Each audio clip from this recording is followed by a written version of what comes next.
on the cross, Jesus, when he died on the cross, he died for everyone, not just one person, not just few chosen people. He died for everyone. He paid forgiveness for everyone. He paid for salvation of everyone. He paid for healing of everyone. But not all have received healing. Not all have received forgiveness. Not all have received their breakthrough. It is because not all believe. Not all go an extra mile to seek his word and aggressively possess what God has given them. There are many people who would passively sit and say that if it is God's will, God will do it. And I'm going to sit back.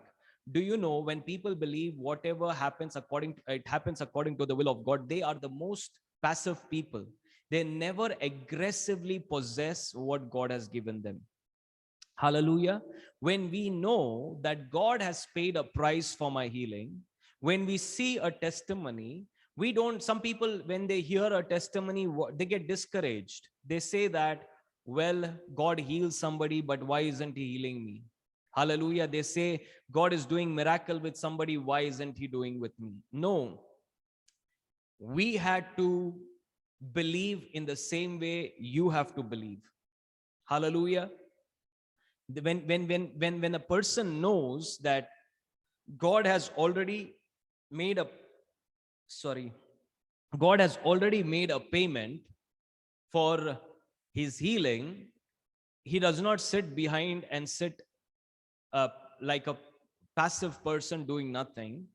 That person will be aggressive to kick the devil out, that sickness out, and possess what God has done. And we don't do all these things to get God heal us or do something for us. We do it knowing that God has already done it.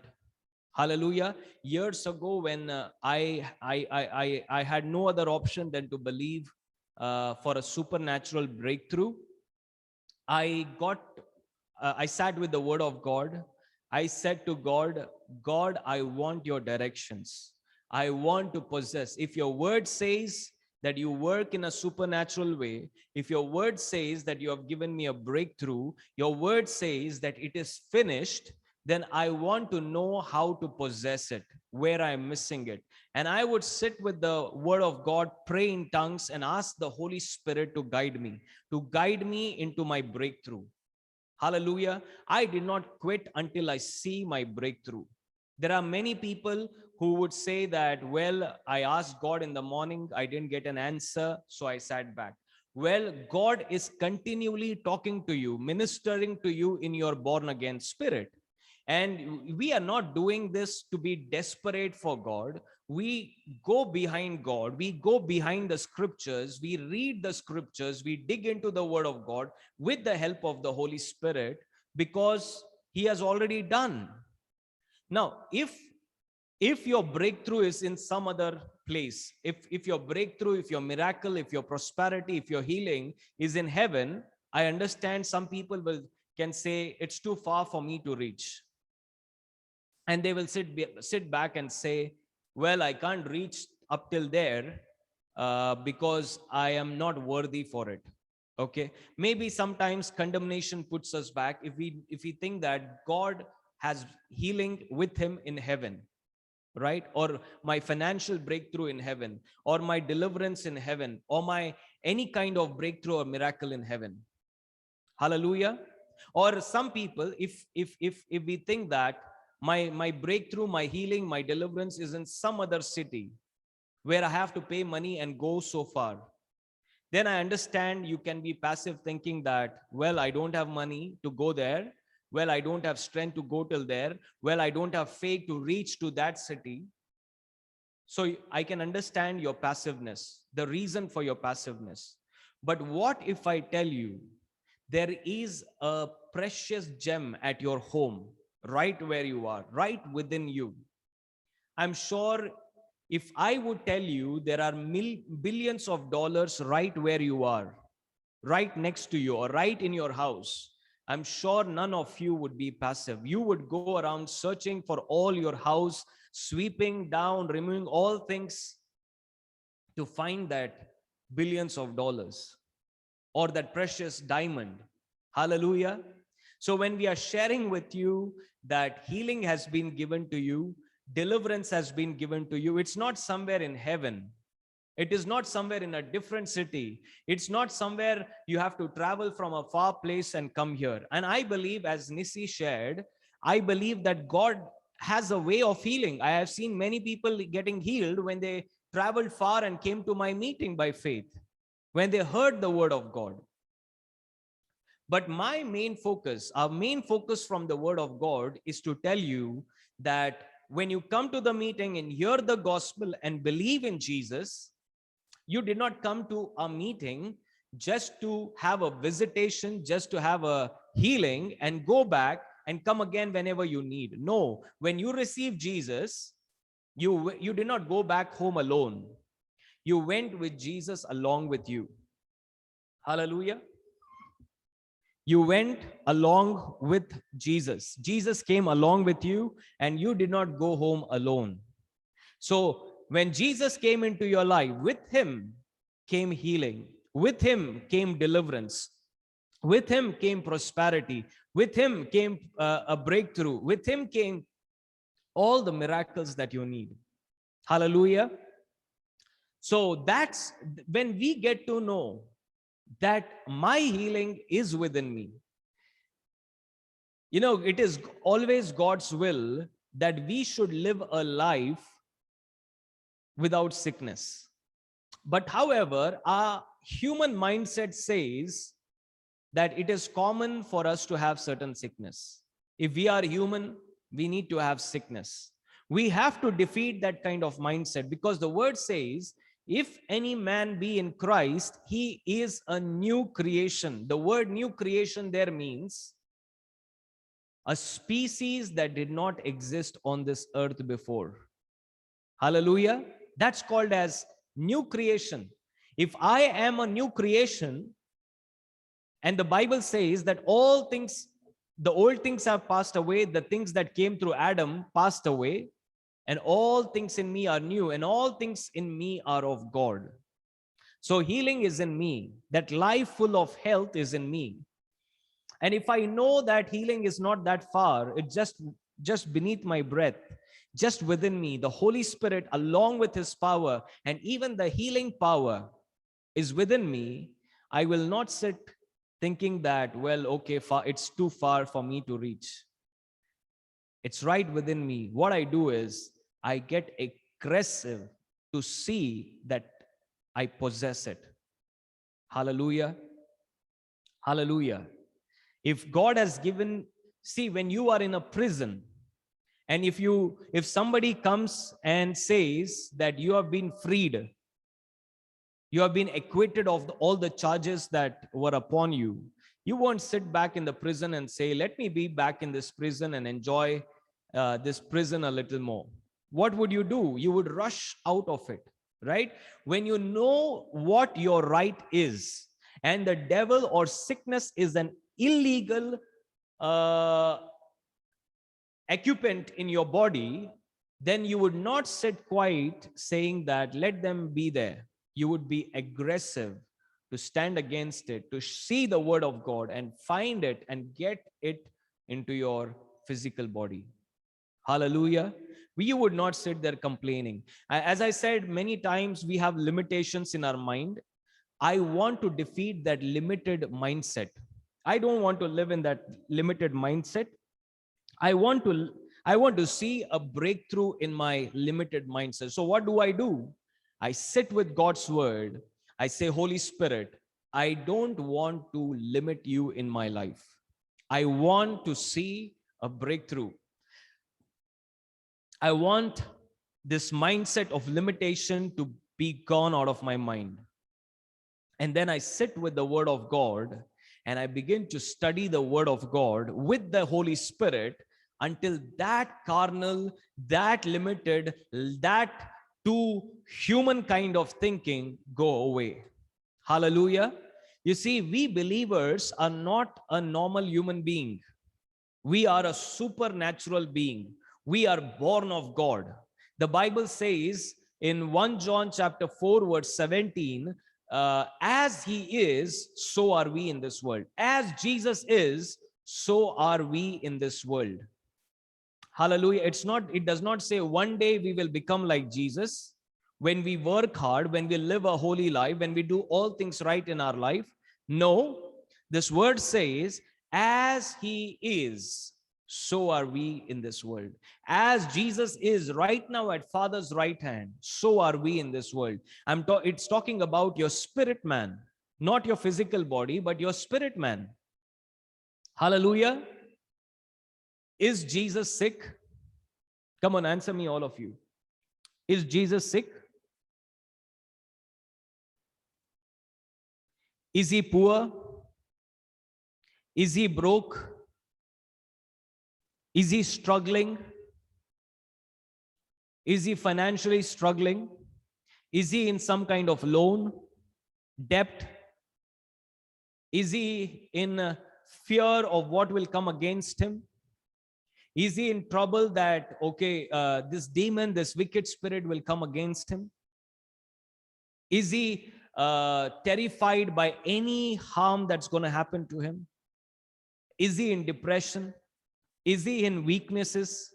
No, right? That kind of life God has given us. It's there right within us in our born again spirit. That's called as Zoe life, the God kind of life. Many people have mistaken eternal life is just going to heaven. No, Jesus did not die on the cross so that you can go to heaven. You find out a scripture where it says that, where Jesus said, I am the way to heaven. Find out and show me if he has said, I am the way to heaven. Has he said that? No. If you read it clearly, you would find out he has said, I am the way to the Father. Hallelujah. He did not die on the cross so that one day he could take you to heaven. Of course, if you die, you will go to heaven, but that's not the sole purpose of Jesus dying on the cross. The main purpose of Jesus dying on the cross was to bring heaven to dwell inside of you. The kingdom of God dwell inside of you. Just a reminder, this is not the teaching I'm going to do today. Just a reminder, just lay your hands on yourself, wherever you are, and say this with me. The kingdom of God lives inside of me. The kingdom of God lives inside of me. Whether you feel it or not feel it, your feeling has nothing to do with the truth. But when you believe it, that the kingdom of God lives inside of you, it is always going to produce a supernatural manifestation. Hallelujah. There are many people who are just waiting to see something in the physical so that, they believe. But the Bible says, if you don't see and yet believe, you will certainly see the glory of God. You don't need to see or feel or touch before you believe.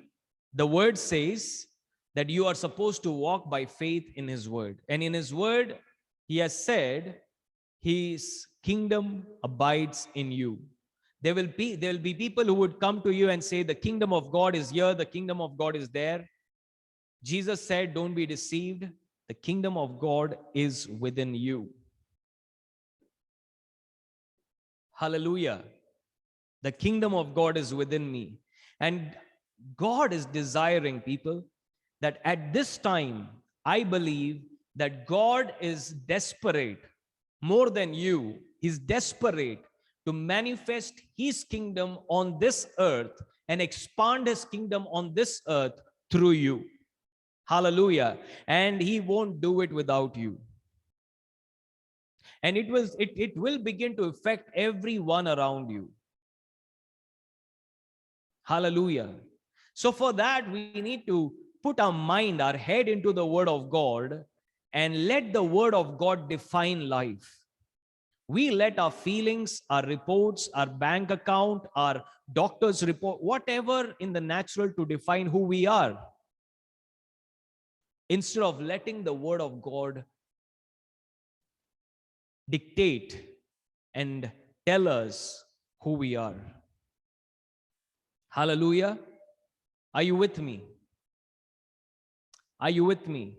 In the Old Testament, when the Israelites were crossing the river of Jordan, God said to Joshua, put the worshippers ahead.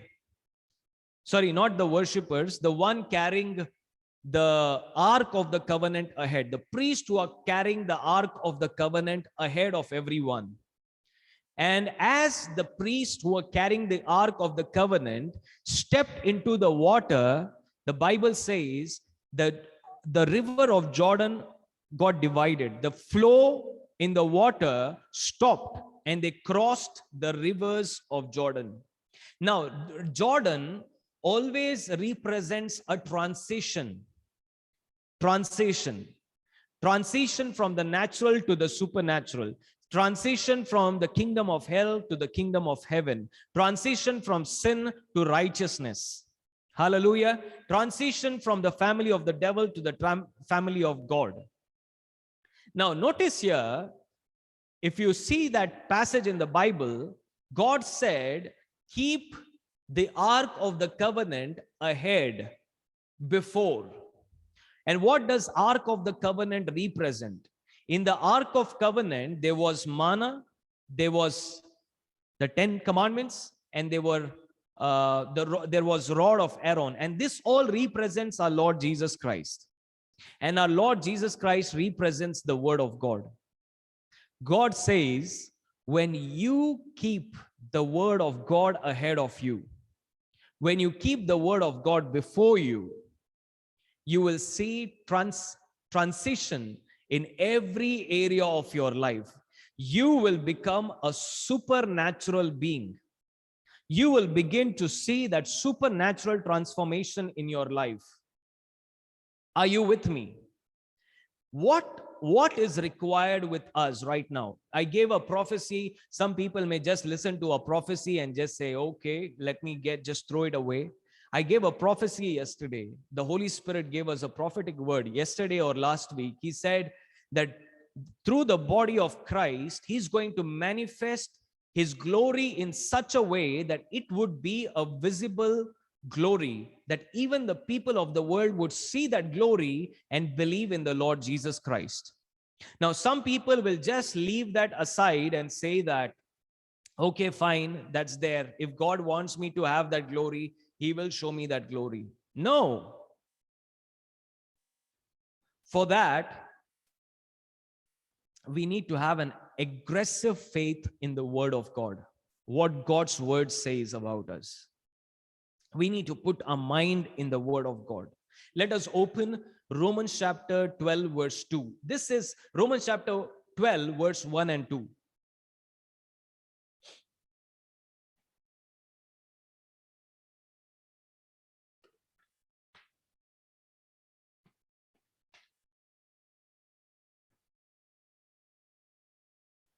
Romans chapter 12, verse 1 and 2.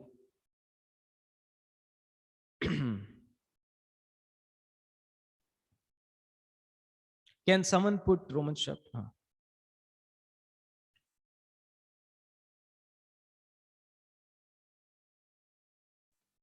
Notice there it says, I beseech you therefore, brethren, by the mercies of God, that you present your bodies a living sacrifice, holy, acceptable to God, which is your reasonable service. And do not be conformed to this world, but be transformed by the renewing of your mind, that you may prove what is that good and acceptable and perfect will of God. Notice, transformation comes by presenting your body as a living sacrifice unto God and renewing your mind. Hallelujah.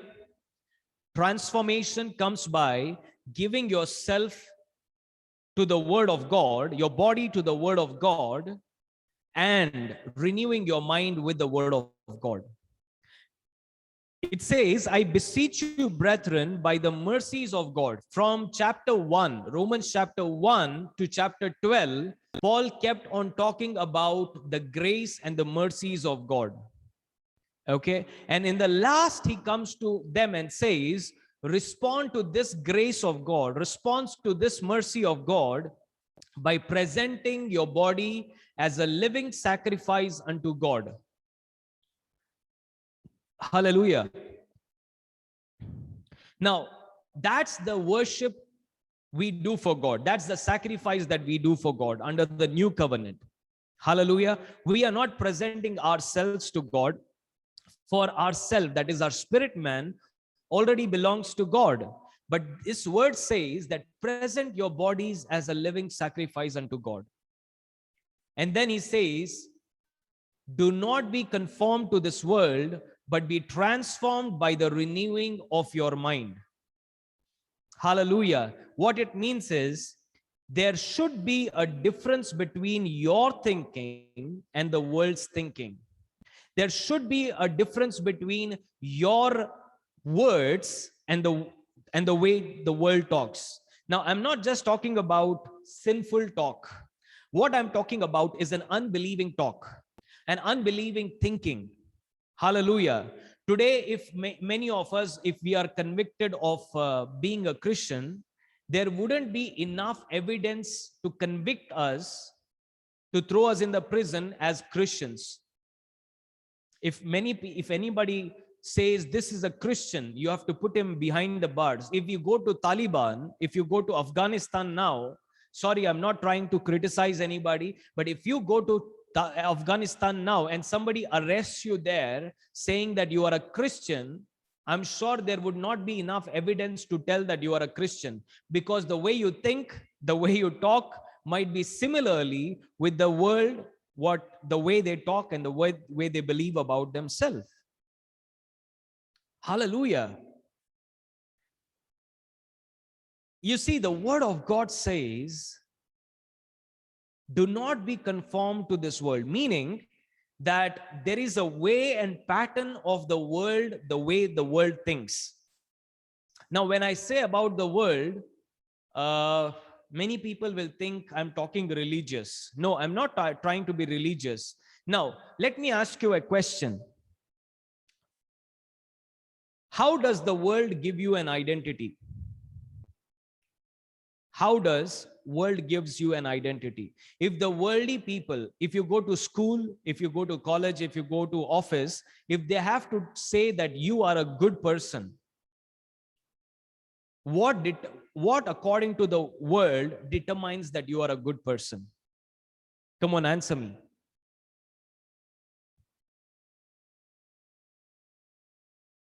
Our achievements, yeah? Based on our behavior, right? Performance, absolutely. Now, world will give you an identity based on your performance. They say that you are a good person if you do good, you are a bad person if you do bad, right? The whole system of the world is based on performance. There is nothing in the world that you receive as a free gift of grace, right? You will only find judgment which is fake. I see people on the news channels, they go for protest and say this person needs to be punished, that person needs to be punished. But I tell you, one day when they stand before the Lord, those unbelievers, when they stand before the Lord, they would not be worried about what other people are doing. They would be answering for what they have done. Hallelujah. Now, the system of God is not performance. The system of God is grace-based system. Grace-based system. Come on, tell with me, grace-based system. Grace-based system. God's system is a grace-based system. Now, God doesn't say that you are a good person because you have done good. God says you are good and you are righteous because you have believed in Jesus. You are not a good person or a holy person, or God doesn't judge you as his own righteousness because you have done good or because you have kept the law. Okay? God says that you are righteous because of what Jesus did on the cross. Now, quickly open 2 Corinthians chapter 5, verse 21. Now, the Old Testament says, 2 Corinthians chapter 5, verse 21. The Old Testament says, the covenant of the law says that if you keep the 10 commandments, then you will become righteous. Then you will become holy. Then you will become the righteousness of God. Then God will accept you. And if you break a single commandment, you will be judged. You will be made guilty. You are worthy of judgment. Hallelujah. It makes you stand in the as a convict in the sight of God, that you are supposed to be judged. But praise God that Jesus delivered us from this system of the law, the Old Testament law, and brought us into grace and said, whatever I'm giving you is not based on your performance. Whatever I'm giving you is based on my grace. Hallelujah. Notice there it says, for he made him who knew no sin to become sin, so that through him we might become the righteousness of God in him. Hallelujah. Now let me ask you a question quickly. Did you become righteousness of God because you lived a holy life, or you kept the 10 commandments, or you became the righteousness of God through what Jesus did for you on the cross? Quickly answer me. Through what Jesus did, or through what you do? Through what he did, right? Through what Jesus did, you became the righteousness of God. Therefore, your identity is not based on what you do. Well, brother, I committed a sin, so I became a sinner. No, you did not become, first of all, you did not become a sinner because you committed sin. You became a sinner because Adam committed sin. Right? There are many people, if you go to Afghanistan, sorry, I'm taking this Afghanistan again and again because it's on the, everybody is talking about Afghanistan. If you go to Afghanistan, there are many people who don't watch TV. They don't look at a woman with the lustful eyes. The women have been imprisoned in such a way that they have, forget about committing sin, they can't even go and meet a person outside. Okay, so that's the reason maybe they are living a holy life. But do you think that if I don't watch TV, if I don't commit sin, if I don't do this, if I don't do that, will that make a person holy? Will their works make them holy? No, it cannot. Why? Because the Bible says that through one man's sin, everybody became sinners. Through one man's sin, through Adam's sin, all of us became sinners. In the same way, through one man's righteousness, our Lord Jesus Christ, we all became the righteousness of God in Christ. Hallelujah. We call it a divine exchange. Jesus took our sinful nature, our sin on that cross, and gave his righteousness to us. It was a divine exchange that happened on the cross. Because he went on the cross and took my place on the cross as a sinner, I took his righteousness and became the righteousness of God. Therefore, when I do a mistake right now, I do not become a sinner. Just like I could not become the righteousness of God by doing good deeds when I was in Adam. Hallelujah. My citizenship changed. My location changed. I came from Adam to Christ. I came into Christ. I am in Christ Jesus. Therefore, the identity that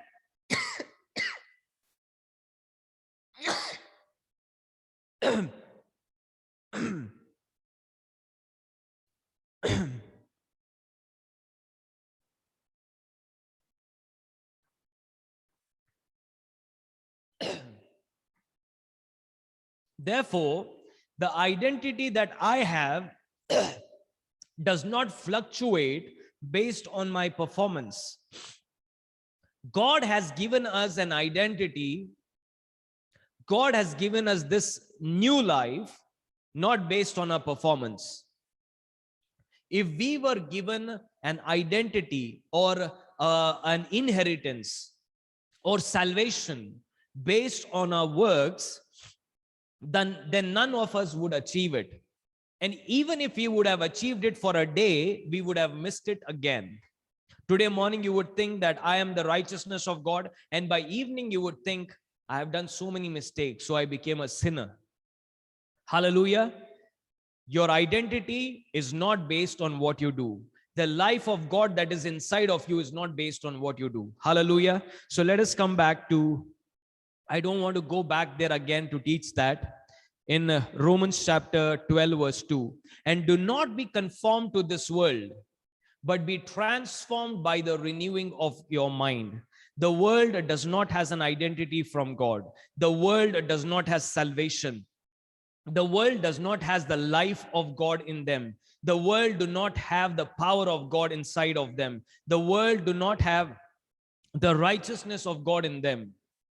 God says, you who have all these things, your thinking should not be like the world who don't have it. Hallelujah. Especially during this pandemic, there were many people who compromised, who began to think like the world thinks. They began to fear like the world fears. They began to get, anxiety based the way the world is getting anxiety, anxious. Hallelujah. Why? Because they are not constantly listening to the gospel of Jesus. They're not spending time with the word of the gospel. Hallelujah. And they're spending more time listening to what the world has to say. Because what you hear is going to be recorded in your mind. And what is recorded in your mind is going to convert into thoughts. And what is going to be converted into thoughts, that's going to become your beliefs. And what you're going to believe, that's what is going to manifest in your life. Hallelujah. I'm really grateful to God, the people who are coming here. I know your stories, that many people, even in the pandemic, they went through a tough time, but they came out with victory. Hallelujah. Be it in finances, be it in health issues and all those things. Recently, I had ministered to some people, and I'm not trying to criticize them, but you see, I always ask them to join the meeting, but they don't want to sit here and hear the word of God. And they want me to, once in a while, whenever they call me, whenever they have a need, they want me to just pray.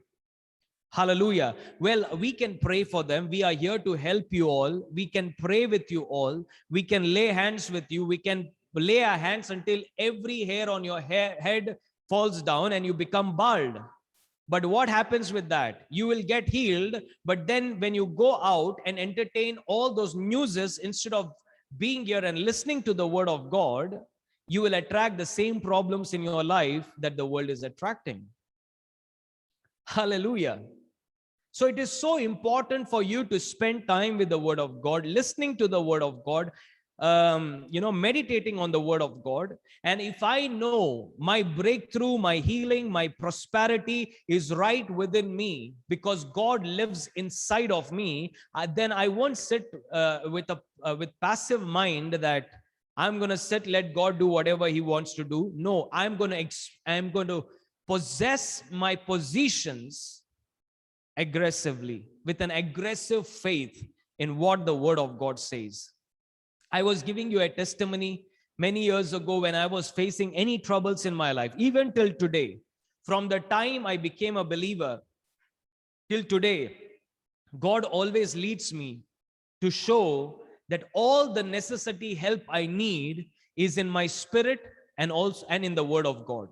When I have a need, when I have a problem, when I have a challenge in my life, the first place I go to is the word of God. And when I sit there with the word of God and ask the Holy Spirit to help me, the Holy Spirit begins to open the scriptures to me, and I know that I know that I know what I need to do about this situation. Where you see, I cannot tell you the power of a transformed mind. Let the Holy Spirit transform your mind. You cannot do it alone. You need the help of the Holy Spirit, for He said, I will be your helper. You need the Holy Spirit to help you to defeat that defeated mindset, to defeat that unbelieving mindset, to defeat that condemning mindset, to defeat that guilt in your heart. Hallelujah. And that's how you're going to see victory. I'm going to take little more time. Before that, this was not the word I wanted to share, but since Nisi started it, I just wanted to, reach a point. The Holy Spirit is such a wonderful partner we have in Christ Jesus. Such a wonderful partner. He is called an unseen partner. He's called an unseen partner. Come on, all of you say, I have an unseen partner, and his name is Holy Spirit. Let me read this testimony also.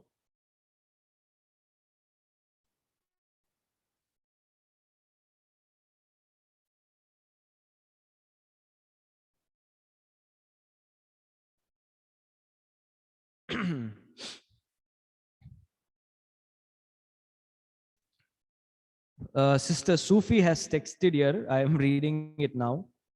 Praise the Lord. This is my experience with the Lord. Every time I hear the word of God, although I have heard such topics, I always am left in awe of what new things the Lord has to say to me. I have learned that in these meetings, I can't pinpoint exactly, but throughout the week, I have received revelation after revelation. What I just said, Lord ministered to me, and he reminded me that I too am being washed constantly by him, and that I am perfectly cleaned.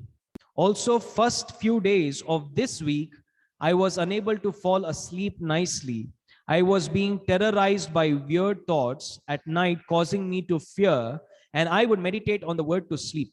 It went on for a few days. Then the Lord gave me this revelation about his presence, how he is not just present inside me, how the whole room is filled with his presence, and that I got nothing to fear. After that, I didn't experience it. From time to time, the Lord was opening my eyes even while reading the word. Like you said, brother, the Holy Spirit is speaking to us 24/7. I believe that the Lord is teaching me through these meetings on how to tune into him. It is a blessing to me. Amen. Hallelujah.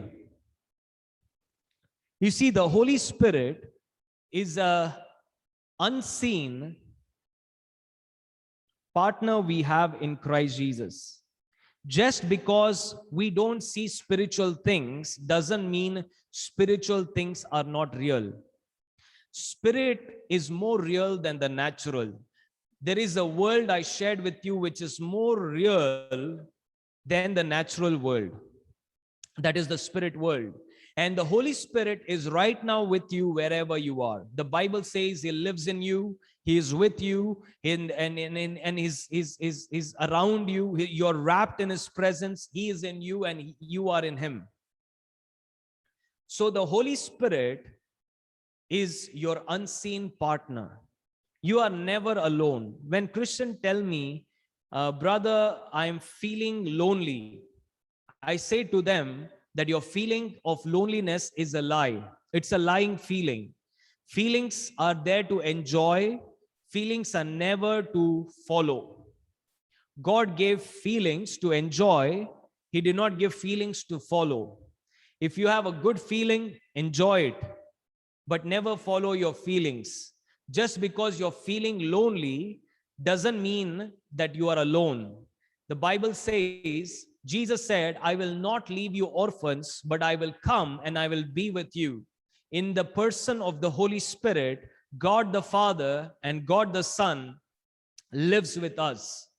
So anytime you feel lonely, that feeling is a lying feeling. For he said, I will be with you, and he's not a liar. Whenever you have a feeling of loneliness, check yourself. You might be listening to some kind of emotional movie song that make you sad and lonely, or listening to something, but that is all lies.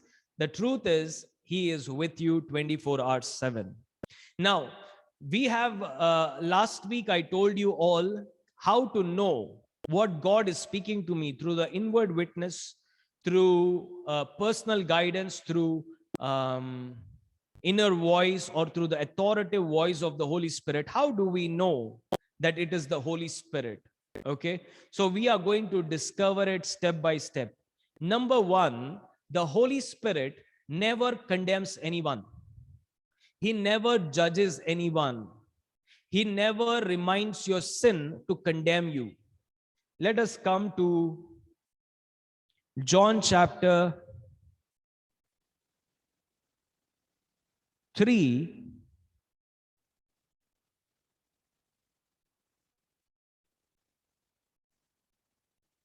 verse 17.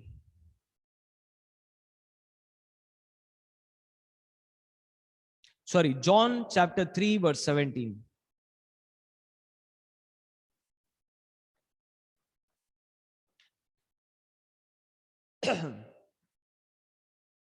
It says, for God did not send his Son into the world to condemn the world, but that the world through him might be saved. Jesus said, he did not come on this earth, the Father did not send him on the earth to condemn us for our sins, but to take a place of judgment, to take a place on the cross, to receive all the condemnation and judgment for all our sins upon himself. So, we have discovered this often, that the Holy Spirit never condemns. God the Father, God the Son, and God the Holy Spirit never condemns us. Not in the dream, not in the vision, not through the prophecy, not through your inward voice. In any way, the Holy Spirit will never condemn a believer. Here the word says that Jesus does not condemn a person, a believer. Why? Because 2000 years ago, Jesus was condemned for all our sins, was judged for all our sins. So our past, our present, and even our future sins were forgiven once forever, and we have been made the righteousness of God in Christ Jesus. So here we see Jesus saying, I did not come to condemn the world, but that the world might be saved through me. So whenever you see in the gospel, Jesus approached a sinner, he never said to a sinner, I cannot heal you because you have committed sin. And he never went around reminding people their sin and telling them how sinful they are. Rather, he went and reminded them of their value in the sight of God. Hallelujah. He went and showed his love to the people who were undeserving without reminding them their sin. What reminds us of our sin is not the Holy Spirit, it is the law. The law was given so that our sin could be reminded to us, so that we can feel guilty about our sin and experience death in our life. But we are no more under the law. The purpose of the law, the old covenant law, was not to make you holy. I don't have time to share all those scriptures right now. I will share in the next meeting possibly. But the purpose of the Old Testament law was not to make you holy. The purpose of the Old Testament law was to make you guilty so that you can quit trusting upon your self-righteousness and believe in Jesus to become the righteousness of God. Hallelujah. So once you get to know that Jesus is your Savior, Jesus never condemns you. You see, in the entire gospel, Jesus did not go to the righteous, holy people. He did not go to the Pharisees who were keeping the law, but he went to those prostitutes who had committed sin. He went to tax collectors. He went to all those unclean people and ministered his grace to them without condemning them. Hallelujah. In the gang of Jesus, in the group of Jesus, or just a moment. I will continue teaching. I hope you all can hear me. What happened? Battery down? How come? So, Jesus did not go around condemning people, reminding them their sin and telling how unworthy they are. Rather, he went around giving grace to the undeserving. The only reason why the Pharisees could not receive the blessing or salvation of God was because they were too holy in their own sight, and they said that, well, I believe that I am righteous because I have kept the law. They were living under the law. That's the reason they could not receive the blessing of God. Now, there are people in the religious sector, even in Christianity, I call them modern day Pharisees. They would say that God has blessed me because I have lived a very good life. I have done everything right in my life. Well, to them, the law was given. The people who say, I am special because I have lived a better life than someone else, and they put down other people. The law was given to them to show them that they cannot receive salvation by their works, but by believing in the Savior. To humble them, the law was given. Hallelujah. And the law reminds us of sin, but the Holy Spirit never reminds us of sin. We will come there. Let us open Romans chapter 8, verse 1. Okay. Romans chapter 8, verse 1 says, there is therefore now no condemnation to those who are in Christ Jesus. Now, the rest of this verse, if you read the original context in the Greek, if you read the original rendering, which is in the Greek, you will not find the second sentence of that verse that says, who do not walk according to the flesh, but according to the Spirit. It doesn't mention in the original Greek. It's only written, there is therefore now no condemnation to those who are in Christ. Hallelujah. Now, if you are in Christ Jesus, you can never come under the judgment of God, because all your judgment was punished on the cross upon Jesus Christ. Your past, your present, and even your future sins were once forever forgiven through what Jesus has done on the cross. Some of you may say, brother, how can God forgive my future sins? Well, when Jesus was on the cross, all your sins were future sins. He remembered every sin that you would commit from your birth until your death, and he paid a price for every sin of those. Hallelujah. And let me tell you, the Holy Spirit reminds you of what Christ has done for you, not what you have done. The Holy Spirit will never remind you of your sin to condemn you and tell you that you are a sinner, you have committed sin, and every time you commit sin, he'll make you feel guilty. No, that's not the work of the Holy Spirit. Let me go to John chapter 16. And especially people use this verse to tell that, brother, see, the Bible says, Jesus said that the Holy Spirit will convict people of their sins. I want you to show me a scripture that says that the Holy Spirit will convict a person of sins, plural. Many sins, plural. The Bible never said, Jesus never said that he will convict people of their sins. He said he will convict them of their sin, only one sin. Let me show you. John chapter 6, verse 7 onwards. Nevertheless, I tell you the truth, it is to your advantage I go away. For if I do not go away, the helper will not come to you, But if I depart, I will send him to you. And when he has come, he will convict the world of sin and of righteousness and of judgment. Notice it says only one sin, not many sin. He will convict the world of only one sin. Let us continue reading. Many people read only so much and they run in a extreme direction and say every time you commit sin, that guilty you feel in your heart, that's the voice of the Holy Spirit. How many of you have heard that kind of teaching? That guilt in your heart is the voice of the Holy Spirit. It's the Holy Spirit convicting you of your sin. Or how many of you believed that anytime I feel guilty, it is the Holy Spirit who is making me feel guilty?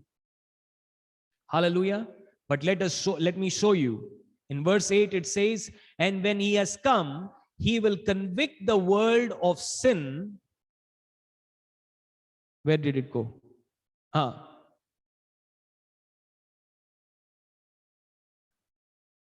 Of sin. In verse 8 it says, and when he has come, he will convict the world of sin and of righteousness and of judgment. Of sin, because they do not believe in me. There is only one sin the Holy Spirit convicts people of: when they don't believe in Jesus. When I first believed in Jesus, there was only one sin that the Holy Spirit convicted me of. He said, the Holy Spirit showed me that without Jesus, I cannot be saved. I needed a savior to save me. I could not be saved by my good works. I could not be saved by law keeping. I could not be saved by my holy living. I only could be saved by faith in Jesus. And the Holy Spirit convicted me of that one sin. And I believed in Jesus Christ. Hallelujah. This verse says, Jesus said, the Holy Spirit will convict them of only one sin because they do not believe in me. Now next, and of righteousness, because I go to my Father and you see me no more. Now he's telling that the world do not believe in me. That's the reason the Holy Spirit convicts the world of sin. But for you, believer, he will convict you of your righteousness. Whenever you make a mistake, the Holy Spirit will not tell you you have made a mistake. You are condemned. God is angry with you. God is judging you. God is punishing you. God will not make you feel guilty. It is your heart that makes you feel guilty. When you make a mistake, when you commit sin, it is your heart that condemns. It is not the Holy Spirit. What Holy Spirit does is, he will comfort your heart. You can put 1 John chapter 3 verse 20 and 21 there. The Bible says when your heart condemns, that God is greater than your heart. Hallelujah. It is not God who condemns you or makes you feel guilty when you make a mistake. Rather, when your heart is guilty, the Holy Spirit comes and comforts your heart, saying, your sins have been forgiven. And then he says, look at the cross. All your sins were forgiven. And then he says, you are the righteousness of God in Christ. You are the righteousness of God in Christ. Now, if the Holy Spirit has to change you or transform you, he will not remind you of your sin. You don't need the Holy Spirit to remind you of your sin. You don't need the Holy Spirit to make you feel guilty. Your husband will do a better job. Your wife will do a better job in that. You don't need the Holy Spirit to remind you of your mistakes. People around you will do a better job to remind your sin. Your heart will do a better job to remind you of your sin. But when we do mistake, we need a helper, the Holy Spirit, to comfort our hearts, saying, our sins have been forgiven. To remind us that we are still the righteousness of God, not because we have done right. We are righteousness of God because we believe in Jesus Christ. And therefore, even when we did mistake, we still remain righteous. That's called as true. And when you believe it, that's called as true repentance. Repentance is not putting yourself down on the floor, crying, God, I am a sinner. God, I am a filthy person. God, and confessing your sins day and night. I remember years ago when I was young, I mean, too young, when I was too young in the Lord, I used to always confess my sin. Every time I made a mistake, I used to confess my sin. And the Lord said to me one day, do not confess your sin. I said, God, why don't you want me to confess your sin? He said to me, the more you confess your sin, the more conscious you'll become of your sin. You'll become more sin conscious. Do you know why Christians are more sin conscious today? Because in the church, law has been preached. It has been preached about sin more than righteousness. Every week you go to the church, you hear only about sin. I'm not condemning, I'm not talking about one church. I'm talking about universal church of God. You will hear more about the sins in the church today. And that's the reason people are more sin conscious. And when we become more sin conscious, we are going to commit more sin, because sin becomes real to us. Hallelujah. So we don't need anyone to remind us of our sin and tell us what sin we have committed. We need the helper, the Holy Spirit, to tell us, now you are the righteousness of God. And when you believe it, when you accept it, and when you renew your mind to it, transformation takes place. Hallelujah. I remember hearing many testimonies from Pastor Joseph Prince, and also we saw it in our own ministry, that how people have been set free by confessing their righteousness. I want to emphasize once again on this. When you make a mistake, when you commit sin, the Holy Spirit will never tell you, you are a sinner and I will not talk to you. He will never tell you God is angry with you. When you make mistake, the Holy Spirit will remind you and tell you, you are the righteousness of God. You are the Son of God. You are holy as Jesus is. No matter 100 times you commit sin, 100 times the ministry of the Holy Spirit will be the same, that He would come and tell you, you are the righteousness of God in Christ Jesus. I've heard many testimonies from Joseph Prince, and even in our ministry, we have heard how confessing the righteousness of God has transformed people's life. Many people come to us and say that, brother, we are addicted to this, we are addicted to that, we are addicted to smoking, drinking. We always tell them that remind yourself that you are the righteousness of God. You don't need to put efforts in leaving those bad habits. You need to put efforts in believing right about yourself. When you believe right, you will live right. When you believe wrong, you will live wrong. So whenever people come to us, they say, we are addicted to pornography, we are addicted to smoking, we are addicted to drinking. We tell them, stop struggling to leave those bad habits. Continue doing, when you're doing it, don't try to stop it. Rather, change what you believe about yourself. Even when you're watching pornography, even when you're smoking a cigarette, confess and say to yourself, I am the righteousness of God in Christ. Every time you take a puff, say, I am the righteousness of God in Christ. Whenever you're watching the pornography, say, I am the righteousness of God in Christ. Your mind will say, your conscience will say, how can you be the righteousness of God? While you are smoking, while you are drinking, while you are watching pornography, go ahead and boldly confess, I am the righteousness of God, not because I do not commit sin or not because I live a holy life. I am the righteousness of God because of what Jesus has done for me on the cross. Hallelujah. And I have got so many testimonies from people saying that, brother, when we were watching pornography, we said we are the righteousness of God. First, we had our conscience come against us, and even the devil came against us in a thought and began to accuse us. But then when we continue to confess and believe, that we are the righteousness of God in Christ Jesus. We don't know what happened. Suddenly we began to know and feel that we are the righteousness of God. And suddenly those habits left us. We stopped enjoying watching pornography. We stopped enjoying smoking cigarette. We stopped enjoying drinking alcohol. Hallelujah.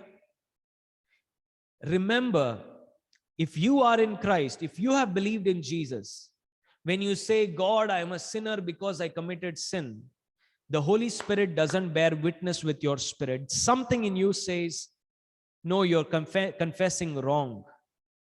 But the moment you say, I am the righteousness of God in Christ Jesus, what you're doing is you're aligning your belief with what the Holy Spirit is bearing witness with you in your spirit.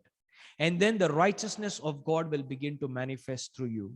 So whenever you're making a mistake, whenever you're committing a sin, the Holy Spirit does not come and tell you that God is angry with you, I am angry with you, I am going to leave you. No, the Holy Spirit never uses the language of guilt and condemnation. The Holy Spirit only uses the language of forgiveness through the blood of Jesus.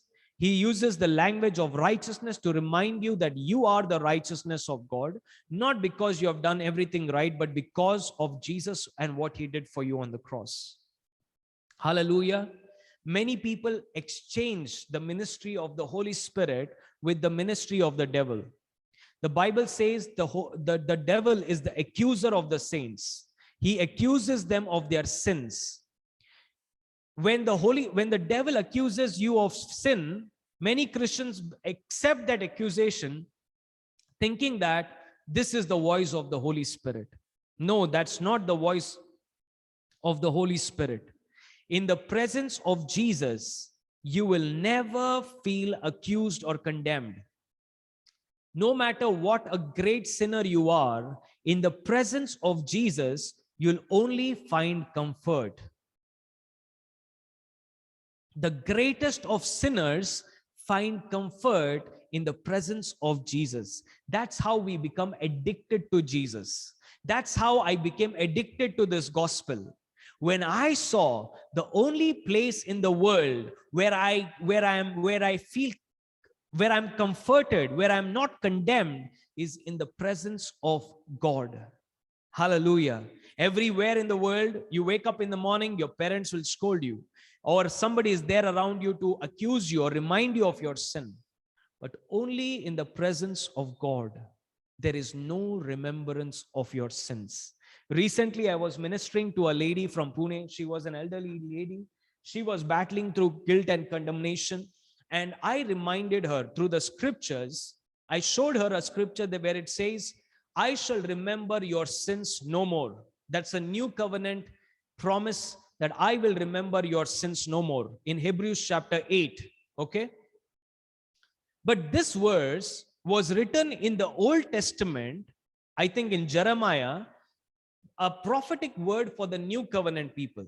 It was not the old covenant language, because in the old covenant, people remembered their sins and judged their sins according to the law. But that was a new covenant prophecy written in the old covenant, right? I will remember your sins no more. Now, let me remind you, this verse was written before you were born. When God said in the Old Testament, I will remember their sins no more, he was looking at us. He was looking at Michael. He was looking at Nisi. He was looking at Sister Gloria. He was looking at Sister Lena. He was looking at Sister Tanisha. And he was looking at Sister Mahima.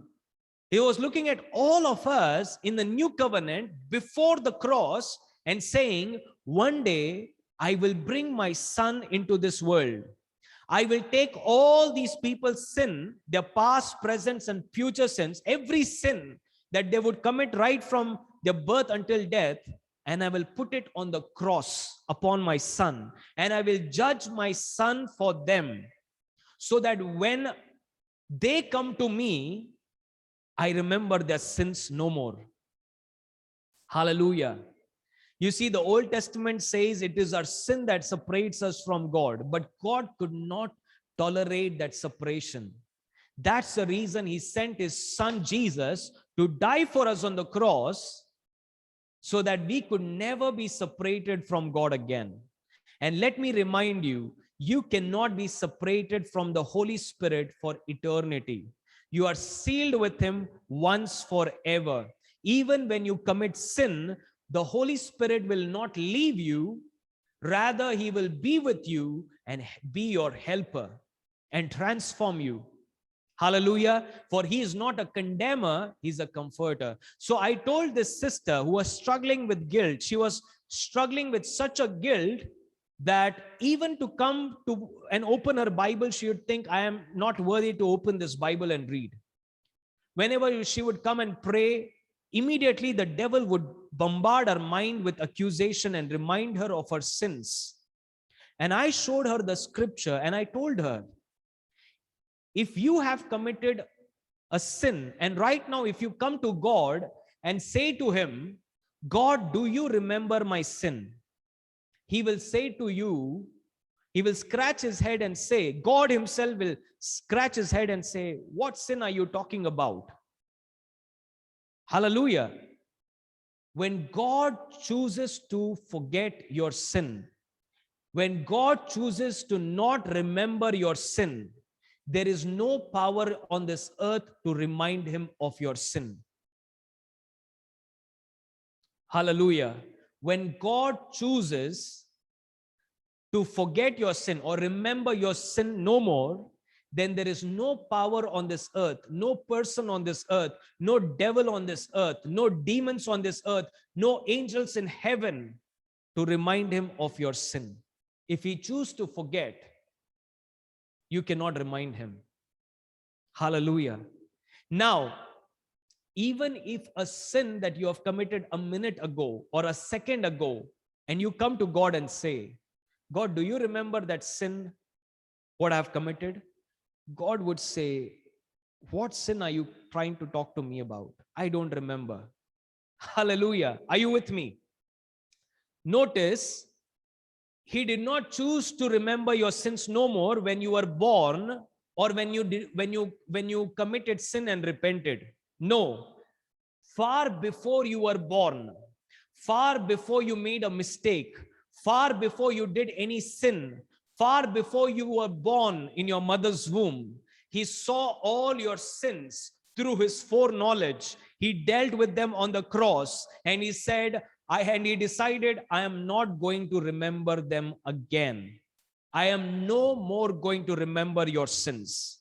Hallelujah. That means he doesn't remember your past sin. He doesn't remember your present sin. He doesn't remember your future sin. If you go tomorrow and commit a sin and come to God and say, God, forgive me for my sin, I have done a sin, God would scratch his head and say, what sin are you talking about? I don't remember any sin. For you are enveloped in the presence of Jesus. You are in Christ Jesus. And when God sees you through his son Jesus Christ, he does not see any sin. He sees you as righteous, as holy as his own son is. Come on. Can I see some hallelujah? We are all been redeemed. We have been forgiven of all our sins. And now your sin can never be separated from you. Do you know why I enjoy my fellowship with the Holy Spirit? Why I enjoy being with the Holy Spirit? Why I enjoy reading my Bible? Why I enjoy listening to the gospel? Because when I come to him, there is no remembrance of my sin. I don't know, did it get stuck or something, or only here?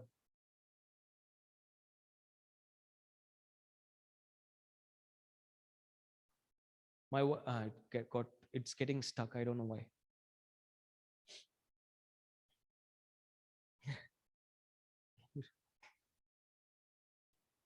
Okay, I think it's fine now.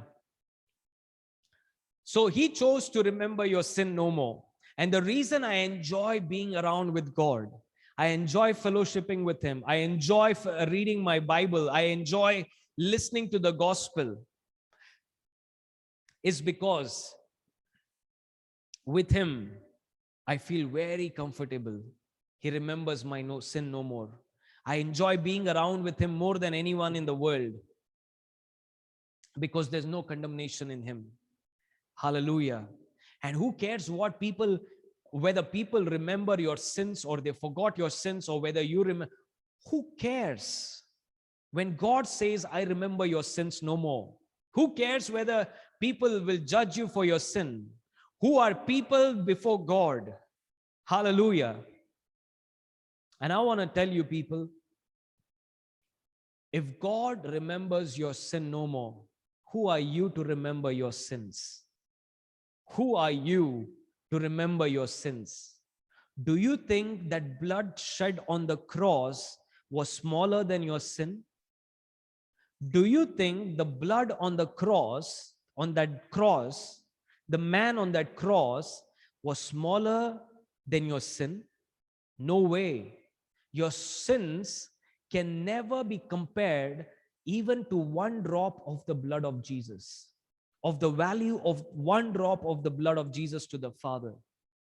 He overpaid for your sins. And therefore, when the Holy Spirit comes to minister, when the Holy Spirit is ministering to you, he remembers your sin no more.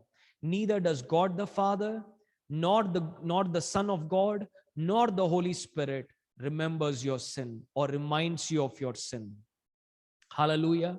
I believe that whenever we are doing something, any destructive habits are there in our life, of course, Jesus comes to us, the Holy Spirit comes to us to help us out, telling that is going to destroy you and he will help you, but it is never to condemn you. It is never to condemn you. And this is how the Holy Spirit transforms you, by reminding you of who you are in Christ Jesus. And this sister, she was an older person, and while I was ministering, she broke out in such tears. She cried out loudly and began to cry. And she was totally set free. She said to me, brother, you don't know for how many months I have been oppressed by this guilt and condemnation. I was not able to read my Bible. I wasn't able to pray to God, thinking that God is reminding my sin. I was thinking this guilt is from God. And when I told her this passage, that he remembers your sin no more. If you come and remind him and tell him, do you remember my sin? He says, I don't remember your sin no more. Hallelujah. And it freed her. And from that day onwards, after a while, I called her to check how they are doing. They said to me, brother, you don't know what word you shared with me and how the Holy Spirit transformed me. And she said to me, this elderly person said that it was at the right time I got this word and I was set free. And I'm enjoying God every day. Hallelujah. If you don't know this, you would never enjoy your fellowship with the Holy Spirit. There were many encounters I had with God, a spectacular encounters I had with God. And in my early days, in my more younger days in the Lord, I used to wonder, whenever I would have an encounter with God, I would wonder, doesn't Jesus know my mistakes? Because whenever God would talk to me, he would never talk to me about my sins and mistakes, never remind them. He would directly go talking about his love for me, my identity in him, and the purpose that he has for my life. Never talked about my sin, because he knew that he has paid a price for me. Whenever God ministers to you people, he will directly go on showing you how loved you are. He loves you unconditionally. There's no if or but with the love of God. There's no ifs or but with the love of God. He is madly in love with you. To say that God loves you is one thing. To say God knew you and still he loved you is another level of revelation. He knew you before you were born. He knew what sin you would commit and still chose to die on the cross. And you think that my mistake stopped God's love for me? Do you think like that about yourself? Your sin that made stop uh, God's love for you? Let me remind you, you're not that powerful to stop him loving you. You are not that powerful to make God stop loving you. He is madly in love with you, and his love is unconditional. Hallelujah. His love is unconditional, and the Holy Spirit helps us by reminding us and giving us the revelation of God's love for us. And then he will remind you of your identity. And then he will tell you what all plans he has for your life. The purposes, the great purposes that he has for your life. Hallelujah. Are you ready for a new journey with the Holy Spirit? Maybe some of you, maybe many of you have heard this message before. But some of you might have heard this message for the first time, that he remembers your sin no more, and have discovered that the Holy Spirit never reminds your sin. Are you ready for this new journey with the Holy Spirit, your unseen partner who helps you to get the revelation of God's love, your identity, your position in Christ Jesus, and know your purposes that God has for you? Are you ready, all of you? And even if you had a partial revelation of God's love, get ready for a deeper dive into the revelation of the Holy Spirit, the revelation of God's love for you. Hallelujah. So wherever you are, just raise your hands up and say, Holy Spirit, I thank you.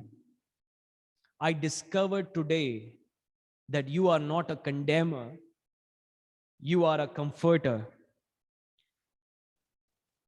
You have come to comfort me and not to condemn me. You never convict me of my sin. You convict me of my righteousness. I have discovered more about you, that you have come to show me the love of God. You have come to show me that my sins were forgiven. I don't need a helper to show me my sin. I knew it before, but you have come to show me that I have been forgiven, that I have been made the righteousness of God in Christ, that I am loved, and that I am a child of God, and my daddy, my father, has a great purpose for my life. Holy Spirit, I want to begin this journey with you in discovering what Jesus has done for me, in discovering the love of God for me, the unconditional love of God for me, in discovering my identity and my purpose in life. Thank you, Holy Spirit. You are not a condemner. You are not an accuser. I'm sorry that I thought that you accuse me of my sin or remind me of my sin, but you don't, Lord. It's the devil who does that. But you remind me of my righteousness. I thank you, Jesus. I give you glory. Father, in the name of Jesus, I pray for all these precious saints of yours, that they may experience your love, your unconditional love, and the ministration of the Holy Spirit. May they begin to discover their new partner, the unseen partner of the Holy Spirit, and may they explore his treasures, and may they discover their relationship that they have with the Holy Spirit. And may they discover through the Holy Spirit, through the help of the Holy Spirit, what they mean to you, their value, their purpose, and their identity that you have given them. I give you all the glory, Holy Spirit. In Jesus' name we pray. Amen. Amen.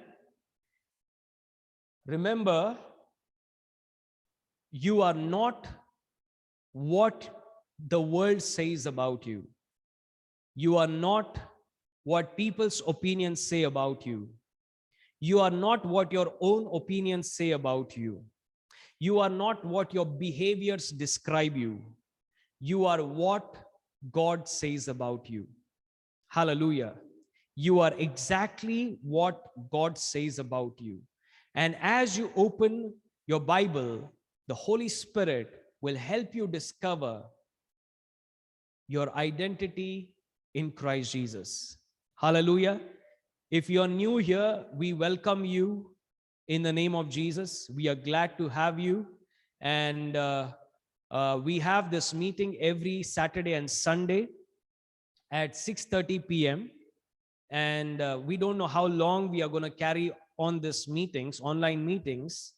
But as long as the Holy Spirit leads us, we are going to carry on this meeting. Hallelujah. So do join us at 6:30 p.m.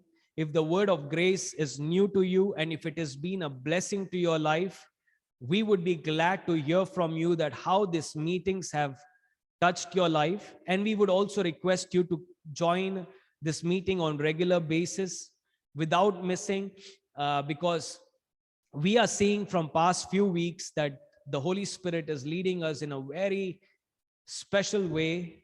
And I have been excited. I'm not just telling this to the new people, but even the old people who have been joining. I'm very excited for what the Holy Spirit is doing in our life.